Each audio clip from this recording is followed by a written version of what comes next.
जय माता दी। नवरात्रि के पहले दिन माँ शैलपुत्री की पूजा की जाती है। हिमालय को संस्कृत भाषा में शैल कहा जाता है। ऐसे में हिमालय राज की पुत्री होने के कारण इनका नाम शैलपुत्री पड़ा। माँ शैलपुत्री को वृषोरूढ़ा, सती, हेमवती, उमा के नाम से भी जाना जाता है। माँ शैलपुत्री की कृपा से व्यक्ति में तपस्या का गुण उत्पन्न होता है। माँ शैलपुत्री के स्वरूप की बता करें तो इनका वर्ण सफ़ेद है। माता ने श्वेत रंग के वस्त्र ही धारण किए हुए हैं। माता की सवारी वृषभ यानी कि बैल है।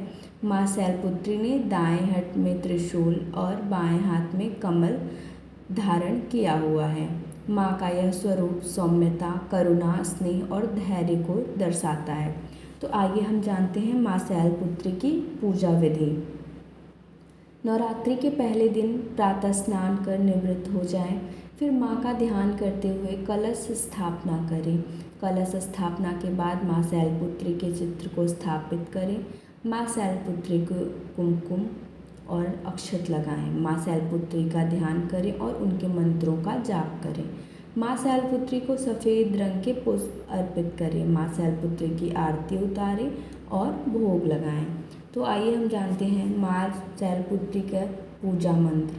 पहला मंत्र है ओम देवी शैलपुत्राय नमः और दूसरा मंत्र या देवी सर्वभूतेषु शैलपुत्री रूपेण संस्थिता नमस्तस्यै नमस्तस्यै नमस्तस्यै नमो नमः।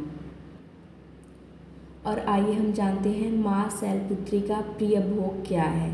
माँ शैलपुत्री को सफ़ेद दिखने वाले खाद्य पदार्थ जैसे कि खीर, चावल, सफ़ेद मिष्ठान आदि का भोग लगाना चाहिए। और हम जानेंगे माँ शैलपुत्री का प्रिय रंग कौन सा है। तो माँ शैलपुत्री का वर्ण श्वेत है। ऐसे में माँ का प्रिय रंग सफ़ेद है। इसी कारण से माँ को नवरात्रि के पहले दिन सफ़ेद रंग की वस्तुएं अर्पित करनी चाहिए। और आइए हम जानते हैं माँ शैलपुत्री की कथा। माँ शैलपुत्री के रूप को लेकर यह पौराणिक कथा प्रचलित है कि जब माता पार्वती के रूप में पुनः जन्म लिया तब वह मनुष्य अवतार में थी। भगवान शिव के समान दैवी अवतार धारण करने और भगवान शिव को पति रूप में पाने के लिए माता ने घोर तपस्या की थी, जिसके बाद भगवान शिव ने उन्हें अपनी अर्धांगिनी माना था। कहा जाता है कि माता का यही तपस्विनी रूप माँ शैलपुत्री के नाम से जाना गया। तो ये थी नवरात्रि के पहले दिन माता रानी के माँ शैलपुत्री स्वरूप की पूजा से जुड़ी सभी जानकारी। जय माता दी।